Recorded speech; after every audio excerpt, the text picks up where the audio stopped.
guys, what's going on? So today I wanted to film for you a video. I'm going to be doing my favorite eyeshadow palettes. Now I do have some high-end, some drugstore, so I have 3 drugstore and 2 high-end. So I'm sorry that it's not an all drugstore video, but there's so many palettes that I love, and I figured I would just do my top 5 in one video. So I guess I'll start out with the high-end first. So my first favorite palette is the Too Faced Chocolate Bar palette. I absolutely adore this palette. This is what it looks like if you don't know. I'm sure you know. Most YouTubers talk about this one. I love these. You can see like these 2 colors especially are well loved. They have big dents in them. I think it's a great palette. It smells like chocolate first of all, but also I don't know. I love that they have like these 2 huge highlighting shades. I use them quite often. I use this one to set my eyelid primer, and then I use this one to highlight my brow bone with every time. It doesn't have too many crazy colors. I haven't really dipped into this like green color or the purple. I used the purple one time. I use this sometimes if I'm doing like eyeliner, or yeah, I do eyeshadow liner sometimes. So I use that one. I use the burgundies quite often. All the browns are great. I love that there's a wide variety of like nice matte browns in this palette. I use them for transition shades like this one. I use every single time I use this palette as my first transition shade. So overall, I think it's a great palette. I think it is worth the money for this palette.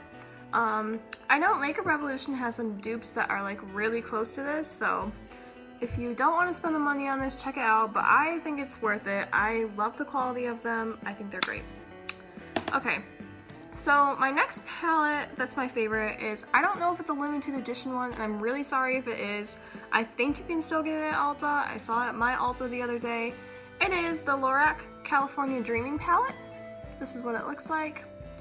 I love this palette, which you would not believe it, because it's a very different type of palette. There's like a lot of different like colors to this. There's not a lot of like browns.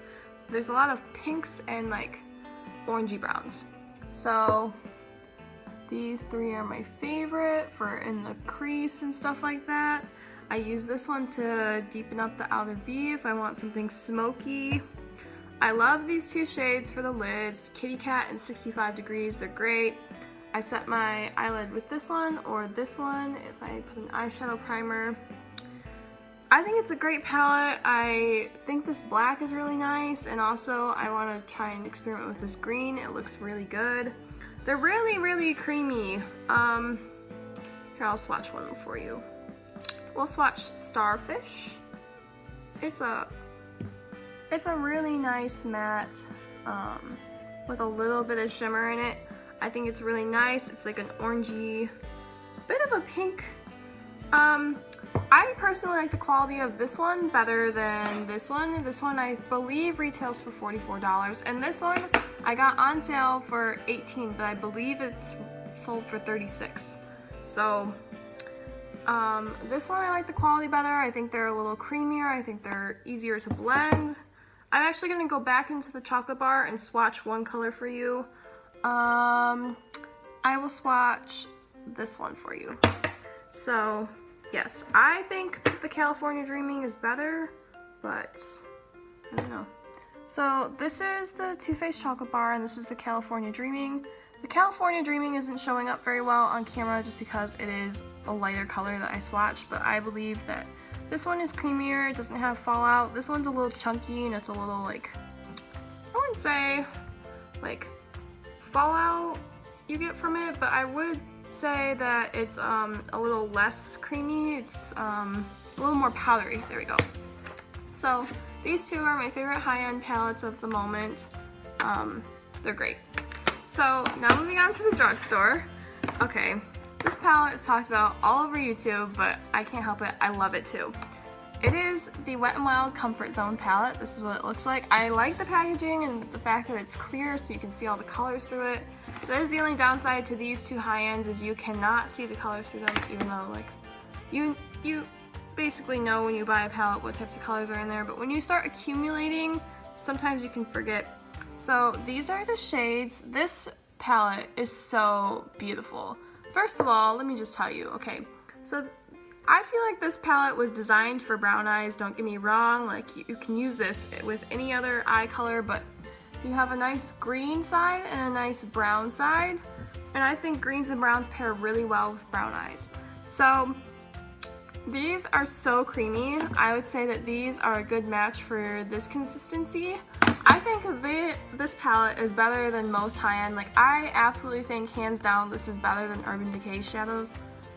I know I'm gonna get hate for saying this, but I actually like really don't like the Naked 3 palette. I really don't like it. I think that it's like super chocolatey and not good. Like, the only thing good that's in it are the 2 matte shadows. I think Nude and something else. I could be wrong. The matte pink and the matte brown. Those are the only 2 colors in that palette that I actually like. The rest of the colors I do not like. So I'm going to swatch one of these for you. I'll swatch the nice dual chrome color, this one. And also, if you have seen Jaclyn Hill's new Morphe palette, there's a color very similar to this in her new palette, so this would be a great dupe to get that. See how beautiful that is? That was one swatch. It's so creamy, very pigmented. You don't need a glitter primer with this palette. Also, I use a glitter primer with most of the glitters in these 2 palettes. I have to. They don't come out as pigmented. This palette, you do not need to. That is how pigmented they are. So, love, love, love. Okay. Then we have another Wet n Wild. I'm sorry, I really like Wet n Wild shadows. So this is the Au Naturel palette. This is the one in 745A Nude Awakening. It's the more rose gold one rather than the gold tone one. This palette I think is great. The mattes I love. The darker shimmers, oh sorry you can't even see it. The darker shimmers I love. I think they're really creamy. The only shade that I have to say is not that good is this one, even though I've used it a bunch. It's good. You have to wet your brush and use a glitter primer, which that is a lot of work, so that's just an okay color. The rest of them are really good. I'm gonna swatch this gold one for you. I think they're creamy, again, like their other shadows too. I actually really like the fact that they put them all together in a palette. Like, I think that's super nice that they actually made like a palette that all goes together and is a mix of shimmers and mattes. The one thing I don't like about this is it's all shimmery. So, but this one that I'm talking about now is a mixture of shimmers and mattes, so that's good. And then here's the swatch of that one. It's a really pretty gold color. Oh, look at that. It's just beautiful. So, I love it. It's a great palette. Also, the matte black in here is actually really good.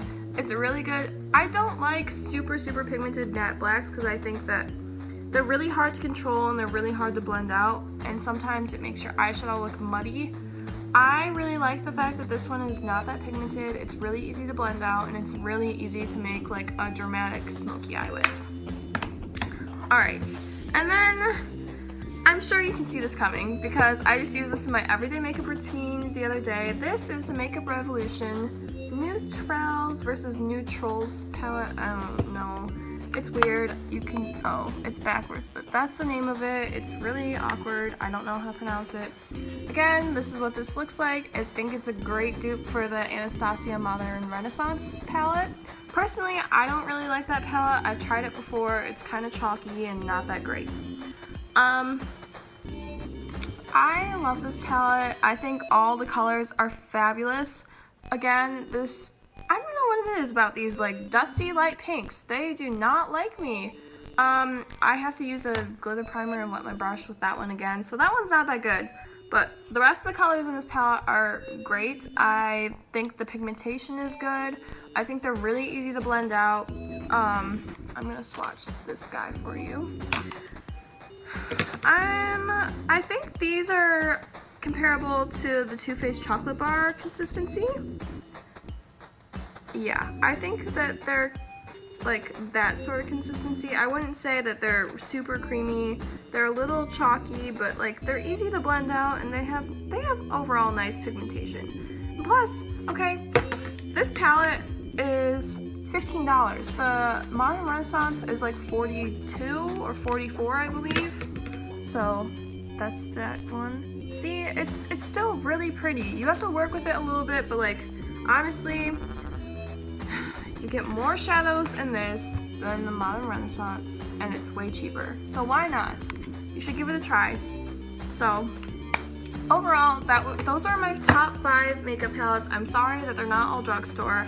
I love them. If I had to pick 2 favorites from my entire, it's a tie between these 2. I love these 2 because they're so creamy, so pigmented, and they're really easy to blend out. I love them. So thank you guys so much for watching, and let me know if this was helpful. Also, let me know if you want a tutorial, an eyeshadow look done with any of these palettes. I will be glad to do one, especially with this one. I love that dual chrome shadow. It's so pretty. So thank you guys so much for watching, and I'll see you next time.